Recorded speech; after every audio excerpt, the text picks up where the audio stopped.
Hello friend, कैसे आप सब। उम्मीद करते हैं कि आप एकदम बेहतरीन होंगे और पढ़ाई लिखाई एकदम बेहतर तरीक़ा से चल रहा होगा। तो आज हम क्लास 12th का केमिस्ट्री पढ़ाने वाले हैं और केमिस्ट्री में चैप्टर 2 का बिलियन पढ़ाने वाले। बिलियन में हम पूरा वन सेट देखेंगे। वन सेट जितना भी वीवीआई क्वेश्चन होगा उसको आज हम करवा देंगे। तो आप लोग वीडियो में शुरू से अंतिम तक बने रहिएगा। जितना बता देंगे इससे बाहर परीक्षा में आने की दूर दूर तक संभावना नहीं है। इसी से आएगा, इसी में से रहेगा। आप लोग को प्रूफ भी हम हर साल दिखाते हैं और दिखाएंगे। तो आज हम बिलियन पढ़ाने वाले। बिलियन को इंग्लिश में क्या बोलते हैं? चैप्टर। तो आप लोग जितना ज़्यादा हो सके आप स्क्रीनशॉट ले सकते हैं और स्क्रीनशॉट लेकर शेयर कर सकते हैं अपना कॉपी में। तो आज हम बिलियन बढ़ाने वाले। बिलियन तो शुरू से अंतिम मिनट तक रहिएगा और अपने दोस्तों में हो सके तो सब्सक्राइब कर दीजिए। अगर मेरा वीडियो आप लोगों को अच्छा लगता है, कुछ भी हेल्प मिलता है मेरे वीडियो से, तो आप लोग सब्सक्राइब कर दें और शेयर करना ना भूलें, क्योंकि आपके एक शेयर से मेरा दिल मनोकामना पूरा हो जाता है। और लाइक भी कर दें। तो आज हम बिलियन बताने वाले। बिलियन आखिरकार क्या होता है?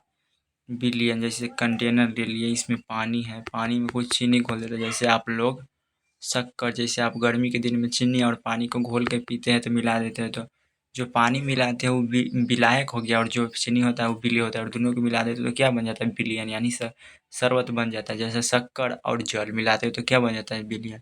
तो इसी बिलियन जैसे कोई कंटेनर ले लीजिए, इसमें पानी का घोल है, पानी का घोल है, इसमें पानी डाल दीजिए और चीनी डाल दीजिए, दोनों को आपस में मिलाइए तो क्या बन जाता है? बिलियन। तो विलय प्लस विलायक बराबर क्या होता है? बिलियन। तो विलियन समझ गए आप लोग। विलियन किसे कहते हैं? विलियन क्या है? What is solution. दो या दो से अधिक पदार्थ के समांगी मिश्रण को क्या कहते हैं? विलियन। जैसे शक्कर और जल को मिलाएंगे तो क्या बनेगा? शरबत। घुल्ले और प्लस घोलक तो क्या बनेगा? घोल। विलय प्लस विलायक तो कथी बनेगा? विलियन। तो आप लोग विलियन के बारे में समझ गए। तो चलिए अब अगला क्वेश्चन देखते हैं। अगला क्वेश्चन है मोलरता किसे कहते हैं? मोलरता, व्हाट इज मोलरिटी। मोलरता किसे कहते हैं? किसी बिलियन के 1 लीटर में उपस्थित विलय के मोलों या ग्राम मोलों की संख्या के को मोलरता कहते हैं। यानी किसी पदार्थ के 1 लीटर में उपस्थित कोई पदार्थ है, या मान लीजिए कोई पदार्थ है, इसमें 1 लीटर में उपस्थित विलेय पदार्थ के मोलों की संख्या। जैसे में कोई पानी मिला हुआ है 1 लीटर, इसमें 1 लीटर पानी मिला हुआ है और इसमें 1 लीटर चीनी मिला, 1 किलो चीनी मिला हुआ है, 1 लीटर पानी मिला दिए, इसे जो बना उसे मोलरता कह दिए। तो क्या किसी बिलियन के 1 लीटर में उपस्थित विलेय के मोलों की संख्या या ग्राम मोलों की संख्या को मोलरता कहते हैं। मोलरता आप लोग समझ गए। इसे कैपिटल एम द्वारा निरूपित किया जाता है। इसका मात्रक क्या होता है? मोल बटा लीटर। मात्रक मोल बटा लीटर। इसे एम से सूचित किया जाता है, एम। और इसको डब्ल्यू बाई क्या होता है? W by L. तो इसको डब्ल्यू को क्या मान लेते हैं? डब्ल्यू का मोल हो गया और नीचे लीटर, तो मोल बटा लीटर हो जाता है। मोल रहता कैसे मात्रक? मोल बटा लीटर। और सूचित एम से करते हैं और यह इस पर ताप का प्रभाव पड़ता है। इसे एक पॉइंट और लिख लीजिए, मोलरता पर ताप का प्रभाव पड़ता है। मोलरता पर है जो ताप का प्रभाव पड़ता है मोलरता पर। तो मोलरता आप लोग समझ गए। और मोललता के बारे में आते हैं। मोललता क्या कहते हैं? किसी विलायक के, मान लीजिए कोई एक विलायक है में पानी घुला हुआ है, इसमें 1000 ग्राम चीनी के घुला देंगे और जो बनेगा उसे क्या कहेगा? मोललता। तो किसी विलायक के 1000 ग्राम में उपस्थित विलेय के मोलों की संख्या को मोललता कहते हैं। इसे कैपिटल एम द्वारा सूचित किया जाता है। इसका मात्रक मोल प्रति किग्रा होता है। यानी ये कैपिटल एम से सूचित करेंगे तो डब्ल्यू बाई एम हो जाएगा। तो इसका क्या होगा? मोल प्रति किलो, मोल प्रति किलोग्राम होगा। तो इसको आप लोग मोललता और मोलरता को याद कर लीजिएगा। ये वीवीआई क्वेश्चन है। वीवीआई है दोनों क्वेश्चन। ये दोनों क्वेश्चन जो बताए वीवीआई है। यह भी वीवीआई क्वेश्चन है। वीवीआई, यह भी वीवीआई क्वेश्चन है। तो इसको आप लोग रटिए जाइएगा बढ़िया से। में रटने की क्या जरूरत है, हम तो पूरा अच्छा से समझाइए देते हैं। अब वो क्वेश्चन अगला है मोलरता एवं मोललता में।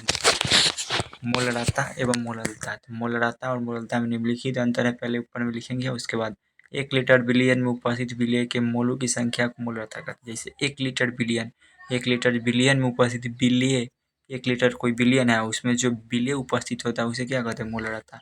और किसी विलायक के 1000 ग्राम यानी 1 केजी विलेय में उपस्थित विलायक के मोलों की संख्या को मोललता कहते हैं। तो इस दोनों को आप लोग ध्यान में रखिएगा। इसको कैपिटल एम द्वारा सूचित करते हैं, इसको कैपिटल एम द्वारा सूचित करते हैं, इसको स्मॉल एम द्वारा सूचित करते हैं। मोलरता पर ताप का प्रभाव पड़ता है। अभी हम बताएं मोललता पर ताप का प्रभाव नहीं पड़ता है। मोलरता आयतन पर निर्भर करता है। मोललता होता है, मोलरता होता है जो आयतन पर निर्भर करता है, मोललता द्रव्यमान पर। इसका मात्रक मोल प्रति लीटर होता है, इसका मात्रक मोल प्रति केजी होता है। तो आप लोग इसको ध्यान में रखिएगा। 2 नंबर में पूछेगा तो पूछेगा। मोल प्रभाज क्या है? मोल प्रभाज जानते हैं। किसी बिलियन में उपस्थित विलेय या विलायक की मोलों की संख्या तथा बिलियन में उपस्थित कुल मोलों की संख्या के अनुपात को मोल परिभाषा कहते हैं। इसे एक्स द्वारा सूचित करते हैं।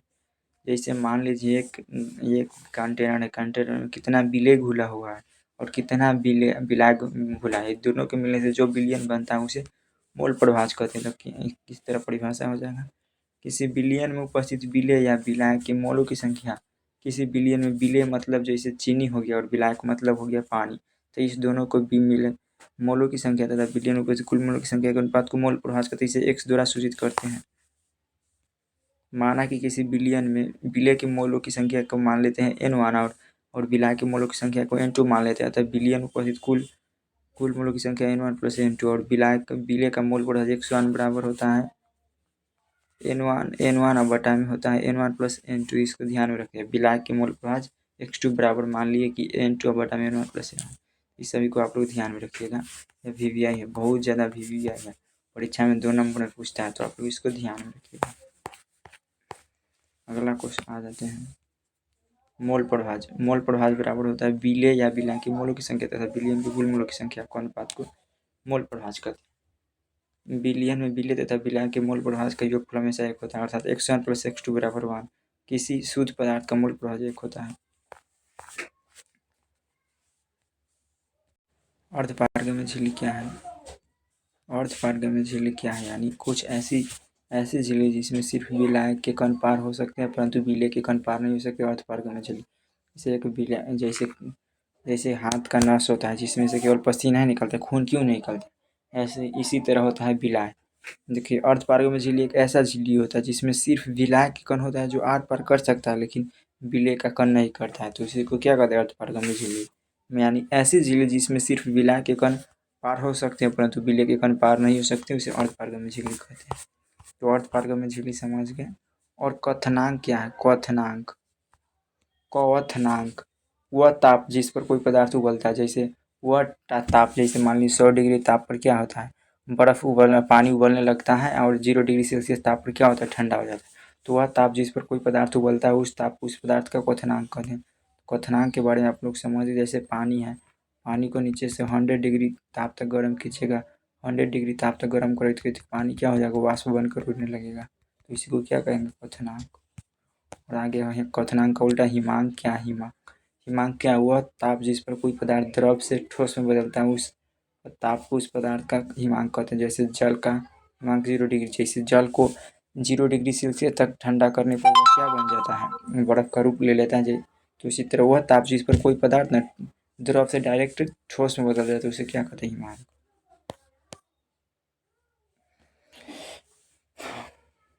अगला क्वेश्चन है क्वथनांक में उन्नयन क्या है? क्वथनांक में उन्नयन क्या है, यानी क्वथनांक उन्नयन क्या है? जब कोई विलियन में कोई अवाष्पशील पदार्थ मिलाया जाता है तो उसके क्वथनांक में जो वृद्धि होती है उसी पदार्थ का क्वथनांक उन्नयन कहते हैं। जैसे कोई विलय में, जैसे कोई अवाष्पशील जब किसी विलियन में, जैसे मान लीजिए कोई विलियन हो गया, ये विलियन हो गया, जब किसी विलियन में कोई अवाष्पशील पदार्थ मिला, जाए कोई विलियन हो गया, इसमें कोई अवाष्पशील विलय पदार्थ मिला दिया जाता है, इसको मिलाने से उसके क्वथनांक में जो वृद्धि होती है उसे क्या कहते हैं, क्वथनांक उन्नयन कहते हैं। इसे प्राय डेल्टा टी से सूचित करते हैं, इसे डेल्टा टीवी से सूचित करते हैं। क्वथनांक उन्नयन समझ गए। तो मान लिया कि किसी शुद्ध विलाय का क्वथनांक डेल्टा 0 टीवी है और इससे हम अवाष्पशील विलय पदार्थ मिला जाता है तब उसका क्वथनांक क्या होता है, टीवी हो जाता है। तब क्वथनांक में उन्नयन विलाय का क्वथनांक और माइनस में शुद्ध विलाय का क्वथनांक, डेल्टा टीवी बराबर टीवी और माइनस में T0 भी, इसका आप लोग ध्यान में रखिए। अगला क्वेश्चन है क्वथनांक में उन्नयन संबंधित राउल्ट का नियम। क्वथनांक में उन्नयन संबंधित राउल्ट का नियम क्या है? इस नियम के अनुसार किसी विलयन के क्वथनांक में उन्नयन उस विलयन के मोलकता के समानुपाती होता है। जैसे इस नियम के अनुसार किसी क्वथनांक में उन्नयन, जैसे क्वथनांक में उन्नयन हो गया डेल्टा टीवी समानुपाती होते हैं उसके मोलकता की, डेल्टा टीवी समानुपाती होते हैं उसके मोललता की, और डेल्टा टीवी हटेगा तो क्या होगा, टीवी डेल्टा टीवी बराबर KVM। यानी इस नियम के अनुसार किसी विलयन के क्वथनांक में उन्नयन उसके मोललता के समानुपाती होता है, अर्थात राउल्ट के नियम से क्वथनांक में डेल्टा टीवी समानुपाती ए होता है और ये डेल्टा हटेगा तो डेल्टा टीवी बराबर KVM हो जाएगा। तो इसका आप लोग ध्यान में रखिएगा, VVI क्वेश्चन है। अगला नंबर क्वेश्चन है हिमांक में अवनमन क्या है? जैसे क्वथनांक में उन्नयन हो गया ना ही हिमांक में उन्नयन कोण और अवनमन कोण पढ़े न उन्हाई होता है यही। हिमांक में अवनमन क्वथनांक में अवनमन। जैसे हिमांक में अवनमन क्या है, जब किसी बिलियन या बिलाक में, जैसे कोई बिलियन हो गया, बिलियन तो आप लोग जानते हैं सर, पानी और चीनी। जैसे जब किसी बिलियन या बिलाक में कोई अवाष्पशील विलेय पदार्थ मिला दिया जाता है तो इसके हिमांक में जो कमी आती है उसे कमी को हिमांक में अवनमन कहते हैं। जब किसी बिलियन या बिलाक में अवाष्पशील पदार्थ मिलाया जाता है तो उसके हिमांक में जो कमी होती है उस कमी को क्या कहते हैं, हिमांक अवनमन कहते हैं। इसे डेल्टा टीएफ से सूचित करते हैं, अर्थात बिलियन के हिमांक एवं डेल्टा टीएफ बराबर T0F और TF होता है। डेल्टा टीएफ बराबर हिमांक में अवनमन और डेल्टा टीएफ शुद्ध बिलाक का हिमांक और TF बराबर बिलियन का हिमांक। यानी जब किसी बिलियन या बिलाक में ना अवाष्पशील पदार्थ को मिला दिया जाता है तो इसके हिमांक में कमी होने के कारण ही भले ही इसके हिमांक में जो कमी होती है उस कमी को हिमांक अवनमन कहते हैं। इसे डेल्टा टीएफ और डेल्टा टीएफ बराबर होता है यही T0F और TF, जहाँ डेल्टा टीएफ बराबर हिमांक और डेल्टा T0F शुद्ध बिलाक का क्वथनांक और TF बिलियन का क्वथनांक। तो इसका आप ध्यान में रखिएगा। तो फिलहाल आज के लिए इतना ही, मिलते हैं अगले वीडियो में नेक्स्ट पार्ट में। तब तक के लिए जय हिंद, वंदे मातरम। वीडियो को शेयर